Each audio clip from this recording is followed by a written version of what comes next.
morning, or should I say good afternoon, Mr. Shaik in Canada. You want to greet the delegates or the audience today? Well, thank you for having me. It's afternoon here in Canada. It's actually 13:08, so that should be at 6 hours to that. You should be 7:08 in South Africa, PM. Precisely. Mm-hmm. But we're very excited to. I know it's a very chilly evening there, and there's threatening of load shedding. So I hope we survive the load shedding on your end. Absolutely.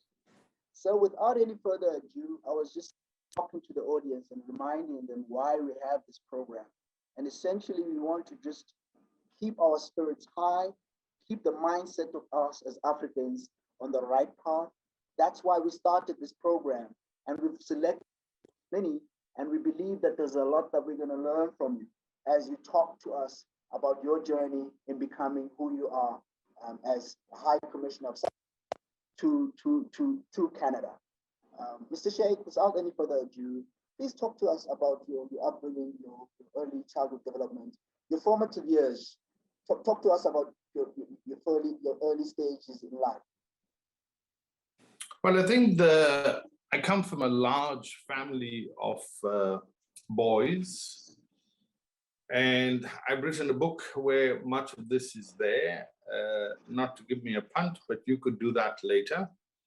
The formative thing for me was that I had to deal with trauma quite early in my life, and my mom left us, and then eventually she passed on. My dad remarried, so I grew up in different communities, but essentially the racial identity for me was never quite defined. And because South Africa has an obsession of racial identity, everyone is busy trying to define themselves. And we never fitted into any proper category. So, for example, I went to an Indian school, but lived in a colored area. So I grew up, my formative years was understanding how to survive in two different environments completely. And then because of, and contrary to popular view, we were not a very well-off family in the beginning. So we learned some very basic things of sharing. We learned some basic things of taking care of one another. And much of my education in University of Durban, Westville was as a result of some of my brothers having to go and work in Sasol. And I don't know, I think many of your participants in this discussion may be a bit too young to understand that when Sasol was first being built way back in the 80s, many people with skills who were either boilermakers or welders were trained as boilermakers and welders for what was essentially called the Sasol shutdown. So people will work there for 2 weeks and they will earn lots of money, come back. And two of my brothers worked there, and they funded my education at university because of that. Wow.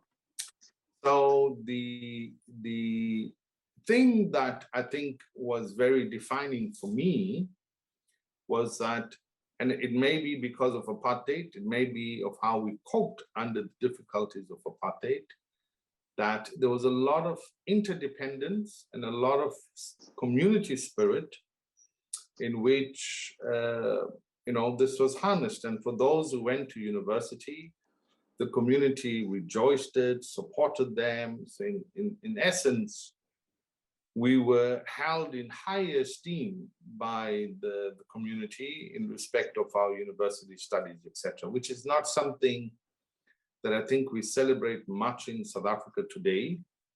And then the other very defining thing was that because we were struggling against apartheid and because we were dealing with an authoritarian state, all of us had to, those who took leadership position in the struggle, and then in the student struggle at that, knew that we had to study harder than other students because there was the attempt to fail us. So we inculcated a work ethic that I think built in us a capacity of resilience. And that resilience was constantly fortified by the very process of struggle and in struggle organizations that kept reinforcing the higher purpose objective. And I think that it was actually resilience that was built first from the community level, secondly from the struggles at university that allowed us. And then if you read up on say the Vietnamese Revolution and things, and especially by writings of Giap, it said very simple: be equal to your task. Any task that you're given, be equal to your task. Now, much later in my life, when I went to Harvard Business School, I learned a slogan or a truism that is very similar to what Giap wrote in the Vietnamese Revolution.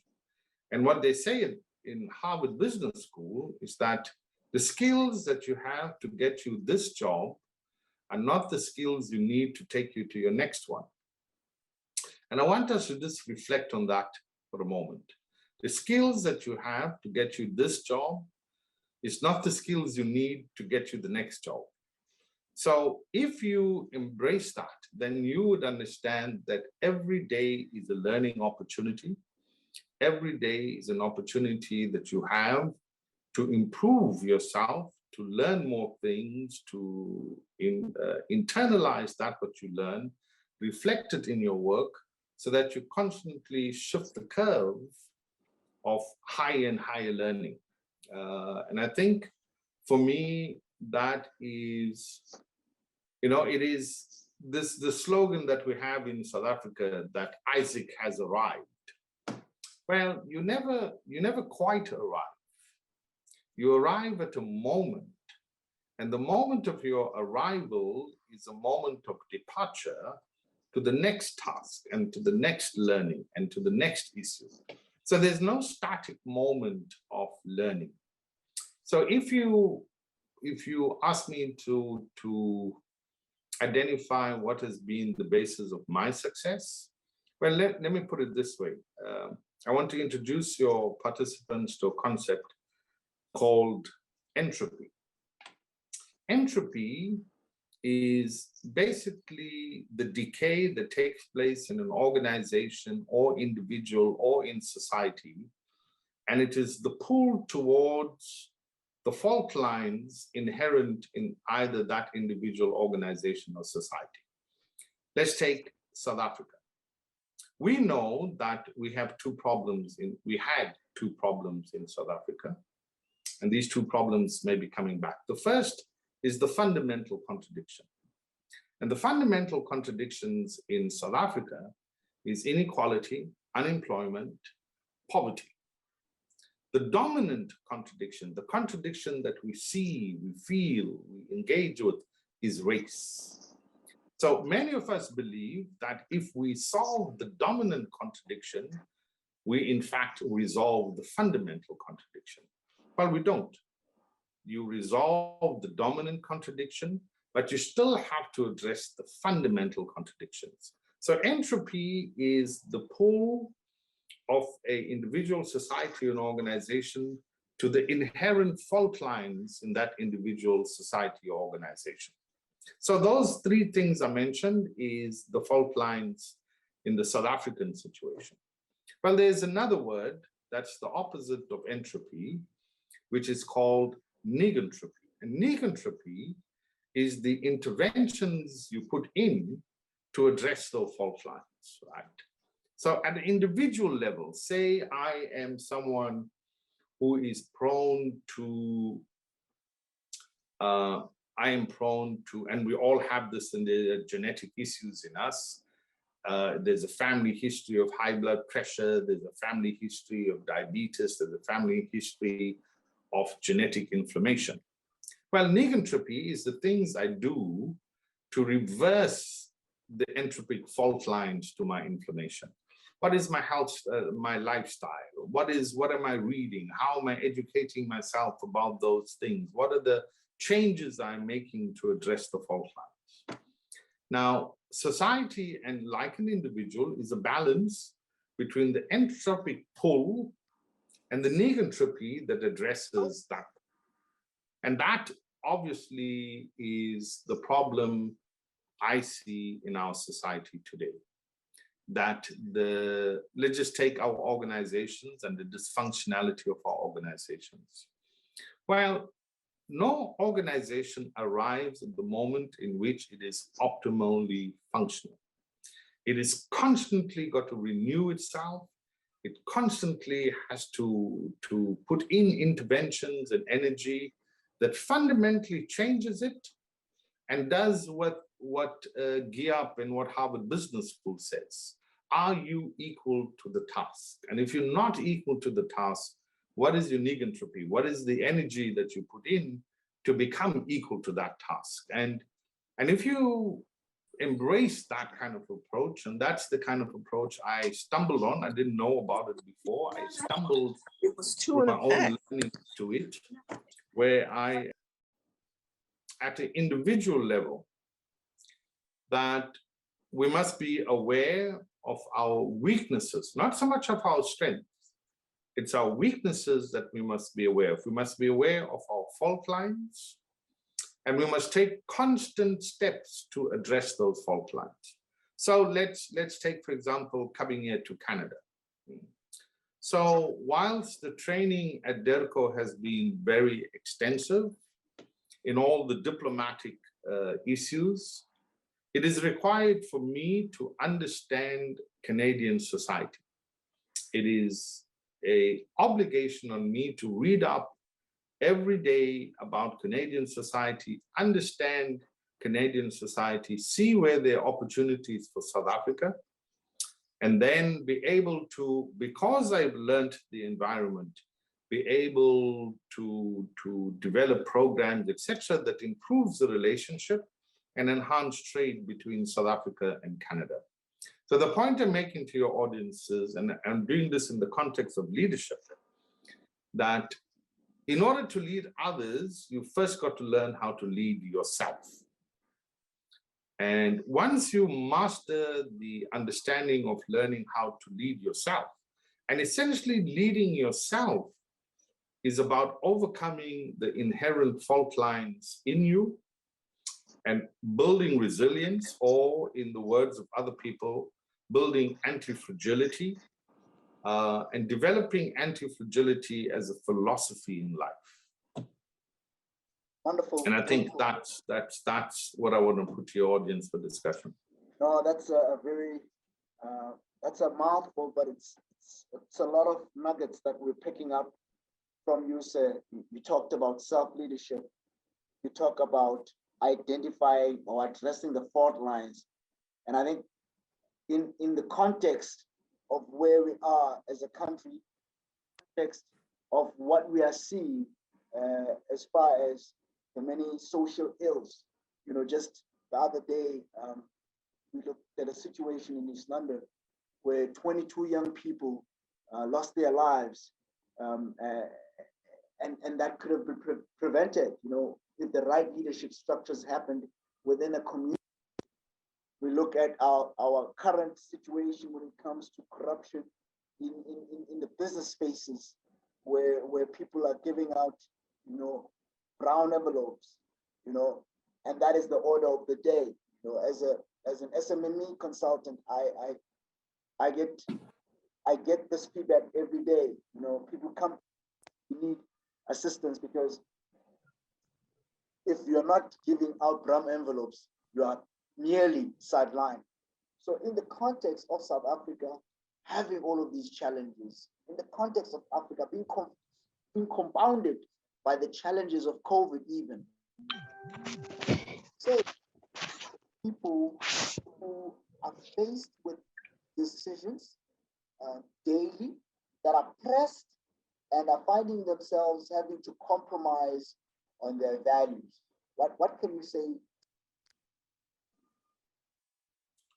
Okay, so recently I had to give a speech or a presentation to a multinational or a global consultancy firm about what is wrong in the world. And I think the framework that I would like to take us through is that it seems to me that the world evolves through different phases. And you know, if I could put this in a 2x2 table, when our resilience is high and when the entropy is low, then we have a state of what's called favorable order. And if you look, and a classical example of that is South Africa post or immediately post 1994. There was favorable order, that we were no longer at war with each other on the basis of the dominant contradiction, which was race. But the fundamental contradictions were still there. Inequality, unemployment, rising poverty. And then you move from favorable order to favorable disorder. And favorable disorder is where some people benefit from the disorder. And in our case, the rich got richer and the poor got poorer, but others do not benefit, right? So in other words, that is the thing of what you call favorable disorder. Then from favorable disorder, you move down into essentially what is unfavorable disorder, right? And unfavorable disorder is where everyone is not, where unfavorable disorder is where everyone, both the elites and the poor, are suffering equally. And I think that is where we are in the country today, in a state of what I call unfavorable disorder. And of course, as you address the issues of unfavorable disorder, you're going to move back to favorable disorder. And from favorable disorder, you go back to favorable order. So that is the cycle around which we go. Of course, the important thing is that when you are in the period of favorable order, how do you move and how do you create that resilience to become anti-fragile? And you need to increase the qualitativeness of that favorable order. And that's the difficulty we have. And one of the biggest problems that we have, and let's just take, and I've been arguing this for a while, and this is not an official government position, but it seems to me that we need a hybrid form of government where there is a level of absolute technocracy, and the technocracy must be able to deliver. And we can say in which areas we want that delivery. We can say it must be in education, it must be in health, it must be in safety and security. And in those areas, we must absolutely make sure that we deliver proper services to both the rich and the poor equally, so that people can buy in to those services. I mean, the most shocking thing for me here was I recently had to get a license from Canada to drive in Canada. And I thought they would be, given my own experience in South Africa, I thought they would be a kind of like, fast lane for diplomats, etc. But unfortunately, there's no fast lane for diplomats. Everyone is the same. Everyone's the same. So, yeah, you're all the same. You go to the city hall, you stand in the queue, you get a number, your number is called, you go to the kiosk, you provide your documents, they enter everything in the computer, they check your name, they check your ID, they check all of that. They issue you a temporary license, and you're told in 6 weeks your license will be delivered by post. The time it took me to leave my residence, to go to City Hall, do all of that, come back to my residence was 60 minutes. 60 minutes. I was so impressed with the process. I asked them, how do you all do this? How is it possible that you can offer this service? And the answers I got was quite illuminating. First, everyone there is trained. Everyone is retrained every 3 months. Everyone is cycled through the front desk every 6 months. And it seems to me that the Canadian government has mastered the issue of bureaucratic delivery of services. So the Canadians here may be very upset with the federal government, but they are very, very supportive of their bureaucracies. Now, in a sense, the bureaucracy lives outside of the political machinations of the politicians. And I think if we could adopt such a system where our bureaucracy must live outside the machinations of the politicians, then I think we can make some progress in terms of delivery of services to our people, including ESCOM, including other places, that we have got to just build the simple capacity to do simple things. Now, part of our problem, and this may be part of the problem that we've inherited, that South Africa always believes that it needs to come out with the perfect policy on everything. And the policies is just a policy. Implementation is 60, maybe 80% of that policy, right? So implementation, in business school, they say, implementations or operations has strategy for breakfast. So if you have operations correct, you can always be able to change your strategy. But if you cannot implement operations, then you are constantly going to come up with new strategies to improve your operations, but you are not focusing on what is the breakdown in your operations. Now, here's the biggest challenge, I think, for many South Africans. Operations is boring stuff, right? It is take a piece of paper, read it, enter the data correctly in the computer, let the computer program be updated and modern so it produces an outcome, and you as a bureaucrat passes that outcome to someone else to implement. Now, much of us don't want to do boring jobs. Much of us want to do exciting jobs. But the bureaucracy, the bread and butter of the bureaucracy is boring. But it is so, so important.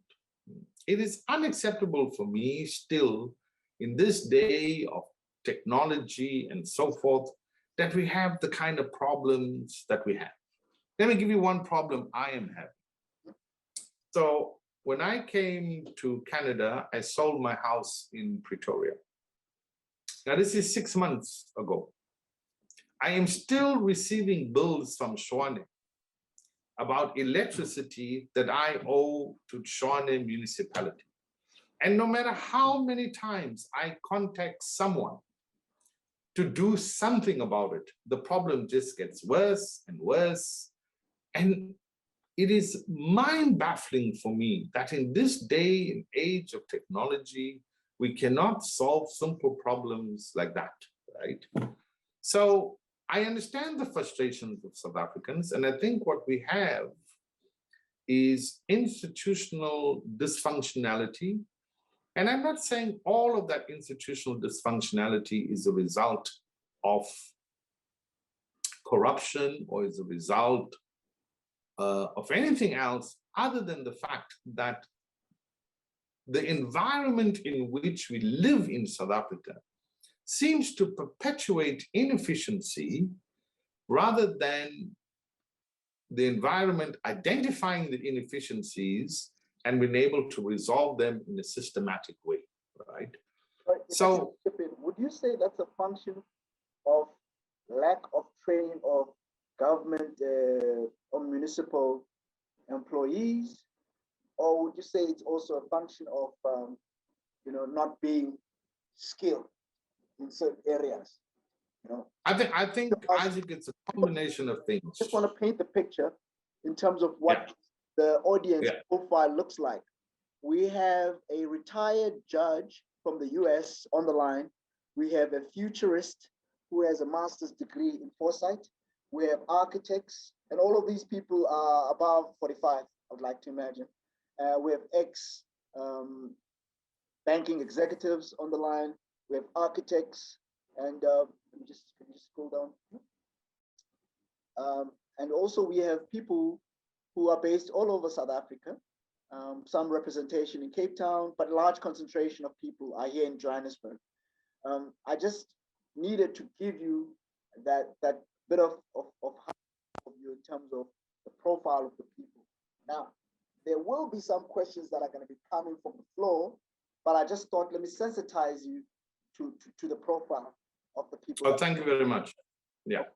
So that being said, can you just respond to the previous question? What would you think is the root cause for such inefficiencies? And if so, what can we do? So I think the first thing, and let us give praise to where praise is due, right? I think that we didn't quite understand the enormity of the transition from 1994. So we fundamentally transformed a bureaucracy that was serving maybe 7 million people to serve about 40 million people at that time. And we did that by removing every minister, every deputy minister, every director general, every deputy director general, every chief director. So what you had in South Africa from 1994 onwards was a massive, massive change in the institutional architecture of delivery in South Africa. And I think we must give ourselves as a country a little bit of praise for that, because that was never done in any other part of the world ever. And we did it well, because in the initial period, the 94 to maybe 10 years in that period, and someone would argue we were in the honeymoon phase, and that is why things generally held. But we didn't address the new fault lines that we introduced into our society. And you see, because with every intervention, you introduce a new fault line into an organization or an organism. And to many of the readers here who want to know where I'm getting these ideas from, well, I'll refer you to a book which I'm now rereading called Anti-Fragility by Nassim Taleb. And anti-fragility is about, he discusses why is it that some organizations in crises actually do better? And why is it that everyone with all their predictabilities are unable to predict the unpredictable elements that disrupt societies and economies, etc. And I'm quite fascinated with this concept of anti-fragility. How do we build beyond? Because anti-fragility is beyond resilience.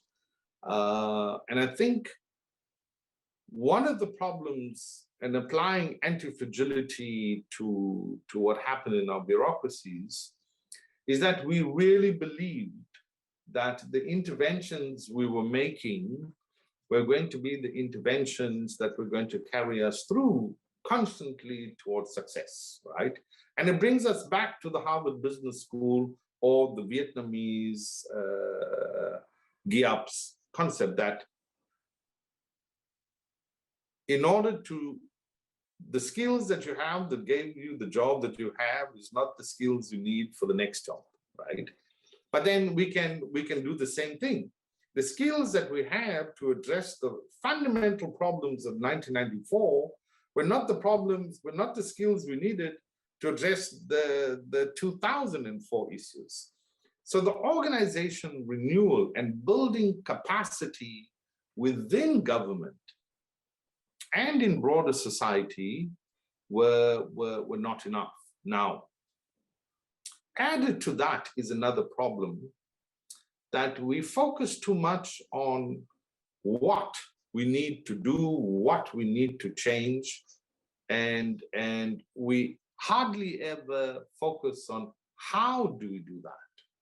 And I think one of the fragilities of the new world is to start focusing on the how rather than the what, right? Where the what represents a knowledge of universities, etc., and the how represents the technical knowledge that we need to change things.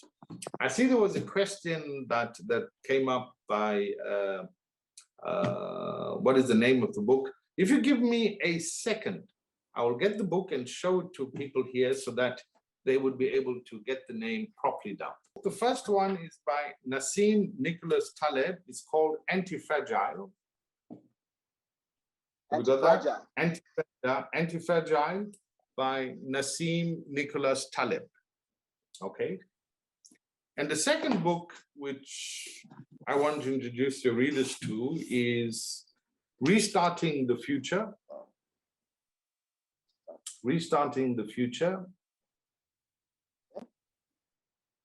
by Jonathan Haskell. Jonathan Haskell. I hope it's coming out proper there. Oh, it's coming out very well. Jonathan, again, thank you very much, Mr. That I would like at this point to open up the floor and get. Yeah, have you got that? So I can put it down? Yeah, we've got it down. We've got it down. Thank you. So I found these two books to be very illuminating to the challenges we are facing. And I'm hoping that either in the School of Governance or somewhere in South Africa, we are grappling with that what we really need to fix, or the capacity we need, is the how-to capacity. How do we change a bureaucracy that is stuck? How do we change an ESCOM that is stuck? Not what must change. I think we all have an understanding of the what. And no matter how many engineers or policy papers you write, is not going to give us that gap, which is the how-to gap. So let me leave it to that, and then I will take some of your questions. Thank you very much, High Commissioner. I'd like now to our Mr. Nyewe. Can you please unmute yourself so that you can ask a question? Over to you, Mr. Nyewe. I should say good afternoon, Commissioner Shaik, and I would say good evening to my fellow South Africans who are on this southern tip of the African continent. Mr. Shaik, I've observed your career, sort of followed much more from a distance in the media, and admire your independent free thinking that certainly comes across as totally unconstrained or uninfluenced. So I guess you certainly are a deserving representative of our nation in Canada.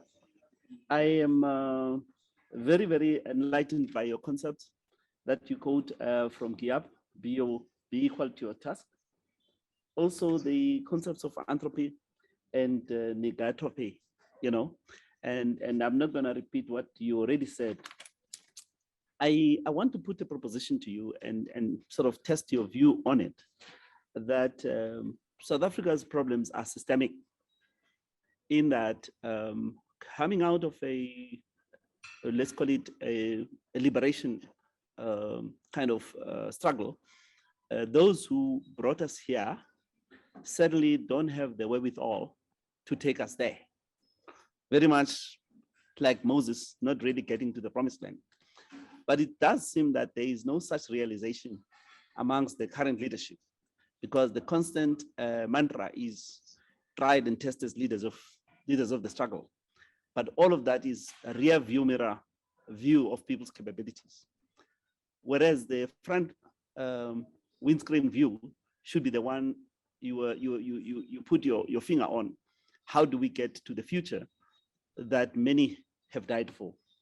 So the concept I want to put forth is a thought about looking at public service as a social dividend.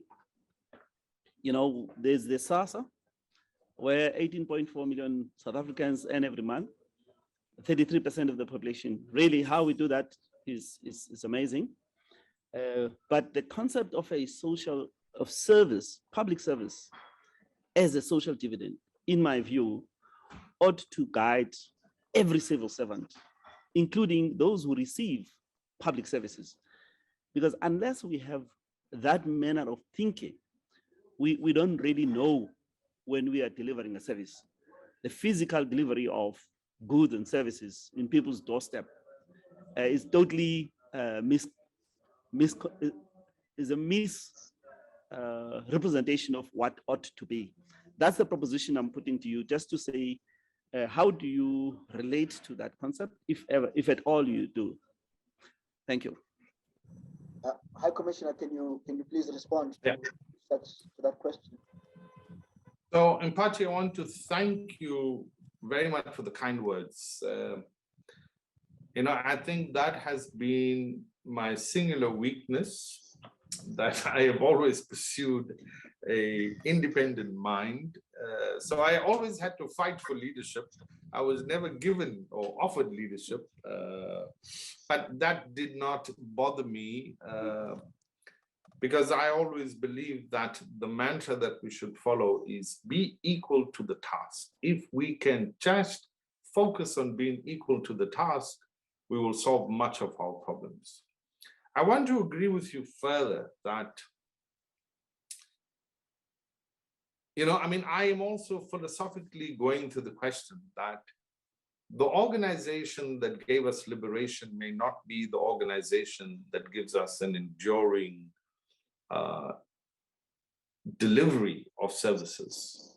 And the question is, how do we battle, or what is the alternates? Now, unfortunately for me, and when I look at what I see in the country and what I see generally in the world, by the way, that there is a rise of the populist movements globally. And we see it in many ways. America first. The first narrative, America first. And let me also just say this, another narrative that says Africans first is another expression of the same populist momentum. In Canada, there's now a populist movement that says Canada first. So the first narratives are increasing all over the world, and I believe they are increasing because of two fundamental things. One is that governments across the world have become too distant from their people. And two, the elites have benefited too much from the process. So the divide between those who have and those who do not have has, for the first time in the history of humankind, reached unbridgeable proportions.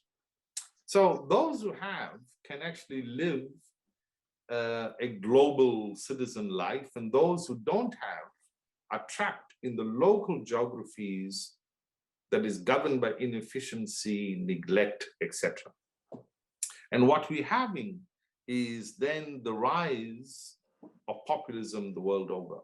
Now, populism is never a good thing. And populism from world history, we know, gave rise to the greatest atrocities that human history has ever witnessed. So I am hoping that, and to the extent that this may be possible, that the renewal of the governing party does actually lead to a renewal that leads to a right sizing of the ruling party and leads to the right sizing then of government. For as long as government is seen as a place in which employment is achieved and it is an access to resources, you're not going to have the ethic that we are talking about, that service to the public is in fact service. We may have to look at how you remunerate public servants. Now, I want to equate a contradiction I have identified in Canada. Canada has the most amazing immigration policy. So the minister of immigration in Canada, and he was the minister, I just cannot remember his portfolio now, I think it's transport. His name is Ahmed Hussein. Ahmed Hussein came to Canada from Somali when he was 13 years old. He is now a minister in the federal government of Canada. The Minister of Oceans and in charge of the blue economy in Canada, her name is Joyce Murray. And Joyce Murray, and you want to listen to this, Joyce Murray is a South African, born in Schwarzeranica, came to Canada as a young child, and is now a minister. Oh. Now, Canada uses immigration as a means to attract people, skilled people into their country, and they make them Canadian citizens. And once they are Canadian citizens, they can rise to the top of government, they can get security clearances, etc. Now, we have our competitive advantage as a country is our weather, our standard of living. But yet, we have the most backward, in my view, immigration policy. If we start to see immigration as a way to bring in innovative skills into our country, then our country will in fact grow as it complements the existing skills in our country. So I'm raising the issue that our immigration policy is not innovative and is not in keeping with the modern trends of attracting from the world over skills, which is a very scarce thing today. Attracting skills in order to address your developmental challenges, but to also give you the basis to grow, to go beyond stagnation that we're stuck in. So that for me is a problem. And yes, if we pay our civil services a little more, and I think if we make sure that those who belong to the civil service must stay in the civil service and be there for the right reason, and get rid of those who don't want to be there for the right reason. Now, that's a difficult process because we still, in many ways, I hate to say this, we are a country that's still got one foot in the past, wanting one foot in the future, and we don't seem to make a clean break with our past, and we don't want to make a deep step into the future. And that future, unfortunately, has to be modernity. Modernity based on citizenship, that your citizens matter, and that we give services to the citizens. And that is the problem we have. And so in many ways, our civil service is captured by the contradictions of our past. And I want to say something else about the contradiction of Canada. That you see, Canada brings in citizens that are trained by other countries. Now we have that in South Africa. In order to meet the BEE target of the private sector, well, the private sector simply recruits from government. So government trains and the private sector recruits. We need to be able to have dialogues as South Africa Incorporated about how we deal with these issues. And unfortunately, they are complex issues, but there was a time in our country, and if you really look at why did we succeed in the negotiations and become a model for the rest of the world, because we had the processes by which we could dialogue. And dialogue was one of the strengths of the South African transitions. Even the ANC's positions were informed by bringing the outside in, right? And that, of course, business schools now teach that if you want to change your organization, bring the outside in. Don't keep the outside out, bring the outside in. Now, there is one of the strengths of South Africa is that, you know, we are an engaging country. We talk about things. I am shocked about how much politics South Africans talk about and how little politics Canadians talk about. So we need to keep the dialogue going. We need to create forums of the dialogue, and we need to take the best ideas that emerges in our society into government.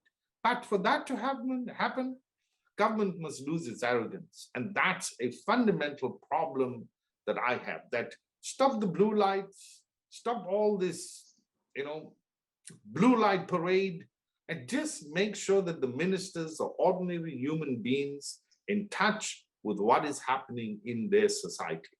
And if we can achieve that, then we will start to see us developing our competitive advantage in all spheres, including in the public spheres. But yeah, stop me from expressing my frustration. Thank you very much for such a insightful feedback and answering the Nyewe posed earlier on. In the context of your new role, what can South Africans look forward to as far as you being in office, as far as increasing trade between Canada and South Africa, as far as export opportunities for South Africans, perhaps even training opportunities for young South Africans to go to Canada and get quality education or better education in areas where we are not so strong. Can you just talk to us about those points? What are the things that we can look forward to? Well, let me deal with the people-to-people contact and the university exchanges. So we have had, in the period on which I'm here, we have had University of Cape Town, Vice Chancellor Pacheng, come here, get an honorary doctorate, sign an MOU with the University of Ottawa. We've had the University of Pretoria come here, sign a memorandum of understanding with Carleton University. And now we're looking at appointing a coordinator who will coordinate these university exchanges. And in it, a big chunk of that is to bring in South African postgraduate students here to study things that they could go home to implement it. However, I must tell you, the caution I have is that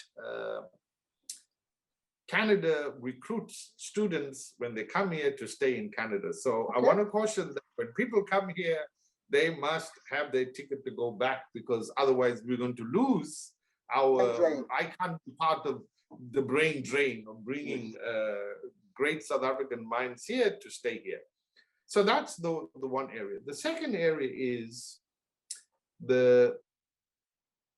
we are identifying, working with the DT, Department of Trade and Industry and Competition, about what things do we make in South Africa that we could bring to Canada?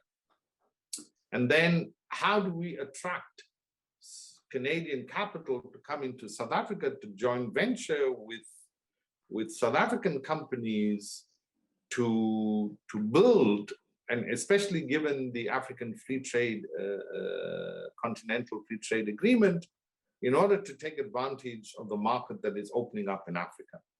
Canada is starting to think about this. They are aware that they need to diversify their trade from too much of dependence on the US to look at other markets, and Africa is considered to be a market. So I think there's great potential there. The only advice I would give, Isaac, and the Chancery will be more than willing to look at opportunities, etc., for South Africans. But I would suggest that study the Canadian market in terms of goods that is required, that is uniquely made in South Africa for export here. And then the High Commission of Canada in South Africa has a very good trade office. You can look into the Canadian, and that's the other good thing about Canada. They're very transparent. Everything's on the internet. You can look at what goods are exported from South Africa to Canada, see whether you can play in that market, improve your competitiveness across the board in price, and then let's see what we can do to make this happen. Thirdly, let me just say that Canada is going through a major transition. They have worked out to be a player in the new transition of the world to either the fourth industrial revolution or the energy transition, that they need to make a fundamental shift from fossil fuel to green energies. And they're putting a lot of resources into that. I think that is an area of cooperation for us. In addition to what I call land-based aquaculture. Land-based aquaculture is growing fish on land that is going to feed people, moving towards what's called plant-based protein, moving away from the culture of nyama to eating meat that is based on plant-based protein, which is a huge thing in the world now. So there are areas, study the transitions, engage with us. Our job here is to serve you. We would do that as long as you are clear on what is it that you want to achieve. We have a mission here in Ottawa, and we have a mission in Toronto, and we have DTIC in South Africa. We have trade investment in South Africa, and you have DERCO. So there is lots of avenues for your participants to lock onto in order for us to best serve them. Well, thank you very much for those insightful response and information, High Commissioner. I would like to ask again if there's any additional questions from the floor. Looking at the time, we are running out of time. So we'll give another 2 minutes to questions. If not, we'll ask for closing remarks from yourselves, but from us, it's really been a very impactful hour. The intention of these programs is really to be short, punchy, so that people get these nuggets, are empowered, then go back into their respective spaces and apply the knowledge that they've learned. I would like to also, again, ask for any questions on the floor. I don't see any hands up. Shall I assume that we are all fine? Is there anything that you would like to say, Cliff? Yes, thanks so much, High Commissioner. I think it's quite a sobering conversation that you've had with us. I know it might have felt one way, but one could feel the seeds being planted around the urgent need to change this attitude of defeatism that we are seeing spreading very quickly among the public service and even the private sector, where everyone is just surrendering, and we're entering that dangerous phase of knee-jerk finger pointing instead of taking a role and picking up the baton and moving forward. It really is quite inspiring to hear your journey, which is quite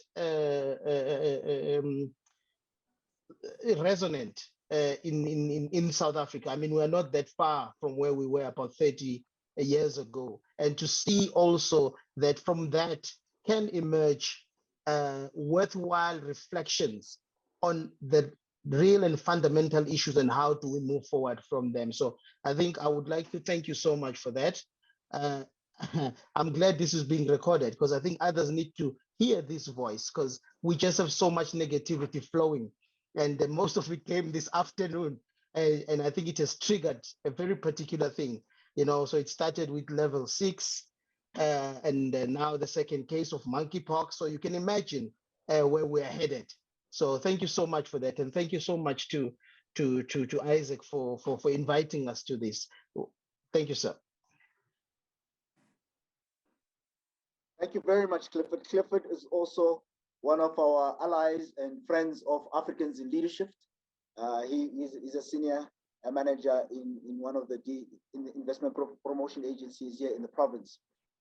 Thank you very much, Clifford, for your support and your participation. And with that, we'd like to thank your guests. We'd like to thank everyone that has taken the time to join us on Africans in Leadership.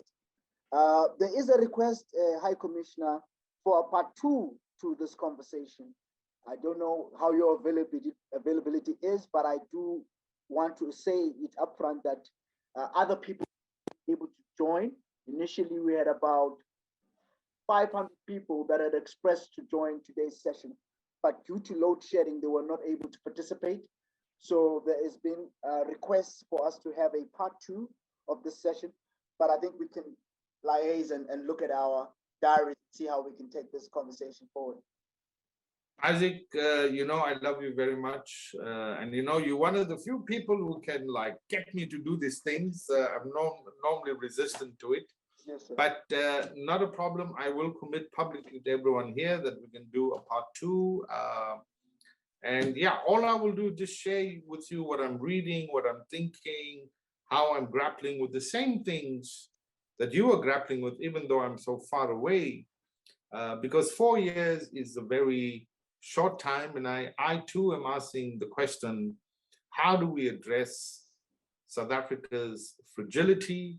How do we make South Africa an anti-fragile country? And I think if we can all put our heads together, I think we will find the answer to that question.